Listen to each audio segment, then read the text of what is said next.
አሁን ባለው ሁኔታ ሃይማኖት አስፈላጊ አይደለም ብዬ ከሚያምኑ ሰው ነው። እኔ ፈጣሪ ማምን ማለት እሱን ደግሞ ከየት ነው ካልከኝ ሰማይና ምድር መቼስ ፍጥረታትንም ስትመለከት የዚህ ሁሉ ኃላፊ የሆነ እነዚህ ሁሉ ፈጣሪ የሆነ አለ ብዬ አምናለሁ። እንደዛ ስሜት ይሰማኛል። በዚህ ማምኖና ምን ትላለህ በዚህ ጉዳይ? አሁን ሃይማኖት አስፈላጊ ነው ብለህ ታምናለህ ወይ የሚለው ነገር ትክክለኛ ስለምን ደግሞ መጀመሪያ እይታ ነው። ችግር የለም። አዎ ትክክል። ምን መሰለ እምነት በእርግጥ አስፈላጊ ነው ማለቴ አንድ አምላክን ማመን በጣም ጥሩ ነው። ምክንያቱም የሰዎች ሁሉ የተፈጠሩበት እምነት ነው ብሎ ነው እስልምና የሚያስተምረውና ነብያችን ሰለላሁ ዐለይሂ ወሰለም ቡኻሪ ላይ በተዘገበ ሐዲስ ምን ብለው ተናግረዋል? ማሚ መውሉድን ኢላ ዩለዱ ዐለል ፊጥራ፣ ማንም ሰው ቢወለድ ሙስሊም ሆኖ እንጂ አይወለድም ብሏል። ሙስሊም ማለት ለአንድ አምላክ አንተ እንዳልከው ማለት ነው ለአንድ አምላክ እጁን የሰጠ ማለት ነው። በቃ ይሄ ነው፣ ሌላ ነገር የለውም። እሺ እስልምና ለዛ ለአንዱ አምላክ እጁን የሰጠ ማለት ነው።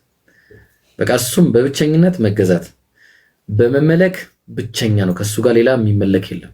መመለክ ማለት ጸሎትን ያካትታል። ምን ጸልይለት ሌላ ከሱ ጋር አንድም የለም። ግልጽ ነው። ጌትነት ማለት ያበላል፣ ያጠጣል፣ ያለብሳል፣ ያዘንባል። እነዚህ ሁሉ የሱ የጌትነት መገለጫዎች ናቸው። በዚህ የጌትነት መገለጫዎች ማለትም በዚህ ጌትነት አውቶሪቲ ከሱ ጋር የሚጋራ ሌላ የለም። ሶስተኛው በስምና ባህሪያቶቹ ስምና ባህሪያቶቹ የአላህ ስሞች ብዙ ናቸው። አላህ ለሁል አስማኡል ሁስና ለሱ ብዙ ስሞች አሉት፣ ቆንጆ ስሞች፣ በሱም ጥሩት ተብሏል። ስለዚህ አላህ በእነዚህ ስሞቹ ስንጠራው ለምሳሌ አርራህማን ልለው እችላለሁ። እኔ እጅግ በጣም ሩህሩህ ብዬ ስል እጅግ በጣም ሩህሩህ ስሙ ብቻ አይደለም አላህ ባህሪውም ጭምር ነው።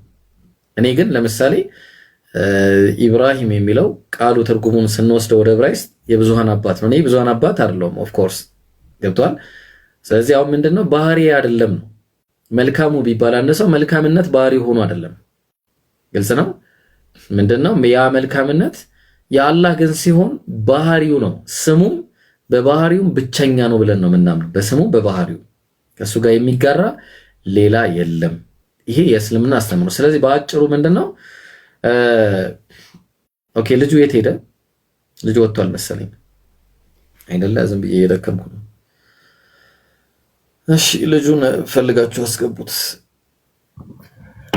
ኦኬ ሌላ ጥያቄ ያለው ሰው ቀጥሉ።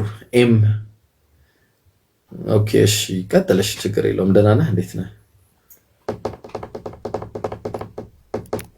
አይሰማም? አለይኩም ወአለይኩም ሰላም። ቆይ አንድ ጊዜ አንቺ እሺ ኤም አንዴ።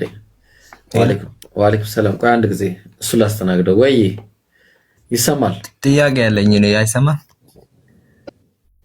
ጠይቅ፣ ችግር የለውም። ይሰማል። you can ask any question that you want። የሆነ ነገር ልጠይቅ ነበር። አንተ እስላም ነህ?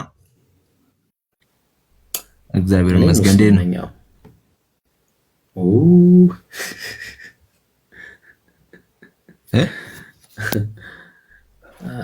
ማኔ ኔትወርክ በጣም ርቋል።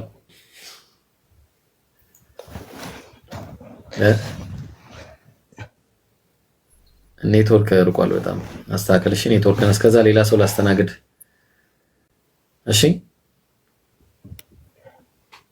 እሺ ምን አገባህ? ዶንት ላፍ የምትለው ሰውዬ ምን አገባህ? መብቴ መሰለኝ መሳቅ። እሺ ቀጥል። ሌላ ተረኛ ሰው ቀጥሉ። It's my right to laugh. Okay? እሺ ሌላ ሰው ቀጥሉ። ጥያቄ ያላችሁ? ልጁ ገብቷል ብሮ።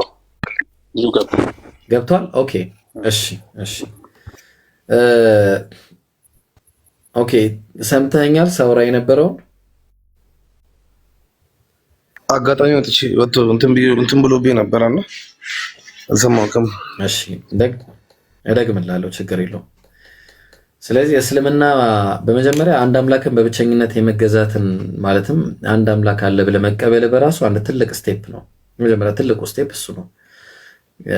ምክንያቱም ይህንን ሁሉ እያየን አላህ ቁርአን ላይ ይናገራል። ይህን አስመልክቶ الذين يتفكرون እነዛ የሚያስተነትኑ ናቸው ይላል። በሰማይና በምድር አፈጣጠር ሰማይና ምድርን አይተ የራስን አፈጣጠር ይህንን ሁሉ ነገር አይተ መቼስ አምላክ የለም ብሎ ማመን ይህንን የፈጠረ የለም ብሎ ማመን this is እብደት ነው። ለዛ ነው ለማን ያለው ይህንን የሚያስተነትኑት ሊኡሊል አልባብ አለ። ለነዛ የአእምሮ ባለቤቶች ናቸው አለ። ይህን የሚያውቁት ሰው እውነትም ትክክለኛ ሰው ነው። ዛሬ የአእምሮ ባለቤት መሆንን ገልጸልናል ማለት ነው። ምክንያቱም ይህን ሁሉ ነገር ያለ ምክንያት እንደዚህ ቢግ ባንግ ቲዮሪ አይደለም። ይሄ ነገር እዚህ ጋር ቁጭ ያለው ይሄ ነገር እዚህ ጋር የተቀመጠው ከኋላው የሰራው ሰው ስላለ ነው። ኦፍ ኮርስ እሱን ተስማምታል። እንቀጥላው ነው ወደ ዋናው ነገር። አሁን ወደ ቁም ነገሩ ስንመጣ አላህ እውነት ነው ሃይማኖት ያስፈልጋል። ለምንድን ነው ሃይማኖት የሚያስፈልገው? በብዙ አይነት መንገድ አንተ ለአምልክ ብለህ ልትነሳ ትችላለህ። ያ ደግሞ አምላክን አያስደስተውም። ግን አሁን እስልምና የሚለውን መጀመሪያ ላስረዳና ወደ ዋናው ፖይንት እመጣለሁ። እስልምና ማለት ምን ማለት ነው ሲባል አንድ አምላክን በብቸኝነት የመገዛት እምነት ነው። በቃ ከሱ ጋር በመመለኩ በተመላኪነቱ ከሱ ጋር ሌላ ተመላኪ የሌለበት ማለት ነው። ተግባባ? መመለክ ሲባል ለምሳሌ ጥሪ መጣራት። ምሳሌ እኔ አሁን የሆነን አጠገቤ የሌለን ሰው ማርያም ማርያም ብል በአላህ ላይ ኮምፕሊትሊ አሻረኩኝ ማለት ነው። ነብዩ መሐመድ ብል ምን አረኩኝ? በአላህ ላይ ምን አረኩኝ? ኮምፕሊትሊ አጋራሁኝ ማለት ነው። ይሄ ከእስልምና ያወጣል። ግልጽ ነው። ማንኛውንም ሰው መልአክንም መጥራት አይቻልም ከአንዱ ከሱ ከፈጠረ ውጪ ማለት ነው። ሁለተኛ በጌትነቱ ጌታ ሲባል የሚያበላን፣ የሚያጠጣን፣ የሚያለብሰን፣ የሚያዘንብልን፣ የሚፈጥረን፣ የሚያሞተን፣ የሚያነሳን በዚህ ነገሩ በጌትነቱ በዚህ ጌትነት አውቶሪቲው ብቸኛ ነው ብለን እናምናለን። ከሱ ጋር ሌላ የሚጋራ የለም። ተግባባ? ጌትነቱ። ሶስተኛው አስማ ወሲፋት ይባላል። ስምና ባህሪያቱ የአላህ ስሞቹም ባህሪያቶቹም የግሉ ናቸው። ኦኬ አንተ ልጅ አደብ አላረካል በል ውረድ፣ እሺ ታች ሆነ እና በስምም በባህሪያቱም ብቸኛ ነው ብለን ነው የምናምነው። ስለዚህ ለምሳሌ እጅግ በጣም ሩህሩህ ሲባል አላህ ባህሪው ነው። በባህሪው አዛኝ ስለሆነ ነው። ተግባባን? በባህሪው ምንድነው? አዛኝ ነው። ግልጽ ነው። በባህሪው አዛኝ ነው። ሰዎች ግን በባህሪያቸው ፍጡራን ግን በባህሪያቸው አዛኝ አይደሉም። ግልጽ ነው። የሆነ ከፊል ነገር ሊኖራቸው ለሰው ሊያዝኑ ይችላሉ እንጂ በባህሪው አዛኝ የሆነ አላህ ብቻ ነው። ስለዚህ ስሙም ባህሪውም የሱ የራሱ መገለጫዎች ናቸው። ከሱ ጋር የሚጋራ የለም ብለን ነው የምናምነው። ይሄ ፍጹም ሞኖቲዝም ፍጹም አንድ አምላክን የማምለክ የተውሂድ አስተምሮ ይባላል ማለት ነው። ይሄ እስልምና ነው። በቃ this is it። ነቢያትንም ሲልክ አላህ ሚውት አታንሱ፣ ካነሳችሁ ታች ናችሁ። ነቢያትንም ሲልክ አላህ ምንድነው የላካቸው? ዋነኛ ምክንያቱ አን ያዕቡዱላህ ወጅተኒቡ ጣጉት፣ አላህን በብቸኝነት ተገዙ፣ ጣዖት አትራቁ። ጣዖት ማለት ከአላህ ጋር ምንንም ማምለክ ያ ነገር ጣዖት አረከው። ይሄንንም ካመለኩ ጣዖት ነው። ኢየሱስንም ካመለኩ ጣዖት ነው የምታረገው። ነብዩ መሐመድንም ካመለክ ጣዖት ነው የምታረጋቸው። ማንንም ማምለክ በቃ ጣዖት ነው የምታረገው። ስለዚህ አንድ አምላክን በብቸኝነት የመገዛት ንጹህ የሆነ አምልኮ ነው። ኦፍ ኮርስ እምነትም ነው። ስለዚህ ይሄ እምነት ደግሞ በአላህ ዘንድ የተመረጠልን እምነት ነው። አላህ ምን ይላል? ኢነ ዲነ ዒንደላሂል ኢስላም፣ አላህ ዘንድ የታወቀና የተረጋገጠ ማለትም እሱ ዘንድ እውቅና ያለው እምነት ካለ እስልምና ብቻ ነው ይላል። ከዛ ይቀጥልና ወመን የብተጊ ገይረል ኢስላሚ ዲነን ፈለን ዩቅበለ ሚንሁ፣ ከዚህ እስልምና ውጪ ሌላን ሃይማኖትን እፈልጋለሁ ያለ ካለ ለሱ ተቀባይነት የለውም። ወሁወ ፊል አኺረቲ ሚነል ኻሲሪን፣ በመጨረሻው ቀንም ከከሳሪዎቹ ይሆናል በማለት አላህ ማስጠንቀቂያን ሁሉ ያስቀምጣል። ስለዚህ ከየት ነው የመጣው ብለን ስንል መጀመሪያ ሰዎች የተፈጠሩበት እምነት ነው። ሱረቱ ሩም ምዕራፍ 30 ቁጥር 30 ላይ አላህ ምን እያለ ይናገራል? ፊጥረተላሂ አለቲ ፈጠረ الناس عليها፣ ያ ሰዎችን በሷ ላይ የፈጠረባትን ሃይማኖት ያዟታል። ሰዎች በዚህ እምነት ላይ ነው የተፈጠሩት፣ አንድ አምላክን በብቸኝነት የመገዛት ሃይማኖት። ታዲያ ይህንን ሲያደርግን አላህ መልእክተኞችን ልኮ ነበር መጀመሪያ እንዲያሳውቀን። ለምን? አን ተቁሉ ማ ጃአና ሚን በሺር ወላ ነዚር፣ አስጠንቃቂና አብሳሪ መልእክተኛ አልመጣልንም እንዳትሉ፣ በእርግጥም ፈቀድ ጃአኩም በሺር ወነዚር፣ አስጠንቃቂና አብሳሪ መልእክተኛ ልኬላችኋለሁ አለ። ይሄን አርጉ፣ ይሄን አታርጉ፣ እንዲሁኑ፣ በዚህ ግቡ፣ በዚህ ውጡ ብለው ለኛ የህይወት ማኑዋል የሚሆነን መጽሐፍን ከአላህ ዘንድ ለኛ የሚሰጡን ሚዲየተር የነበሩ ነቢያቶች ነበሩ ማለት ነው። ስለዚህ እነሱ ነቢያቶች ያመጡት እስልምና መሆኑን ቁርአን ይነግረናል። ለዛ ነው አላህ ምን አለ?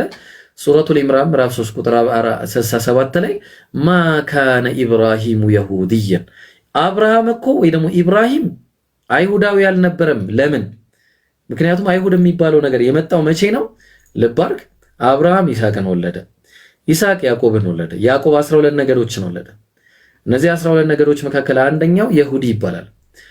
በሱ በኩል ሄደና ኢየሱስ በድንግልና መወለዱን አልቀበልም በማለት መሲሁ አይደለም በማለት ካዱ። የዚያን ጊዜ ሙሴ ላይ ደርሰው እኛ አይሁዳውያን ነን ብለው ተገንጥለው ወጡ። ስለዚህ መጀመሪያ ምን ነበሩ? እንመጣበታለን። ከዛ ደግሞ ክርስቲያንም አልነበረም አለ አብርሃም ቁርአኑ ሲናገር፣ ወላ ነስራንየን ክርስቲያንም አልነበረም። ለምን? ምክንያቱም ክርስትና የሚባለው እምነት ራሱ የመጣው ከመቼ በኋላ ነው? ኢየሱስ ራሱ የማያውቀው እምነት ነው። ከኢየሱስ እርገት በኋላ ራሳቸውን የሰየሙ ሰዎች ስም ያወጡላቸው አንጾኪያ በሚባል ቦታ ላይ የወጣ ስም ሐዋርያት ሥራ ላይ ታገኛለህ። አንተ ግን ያወጣነ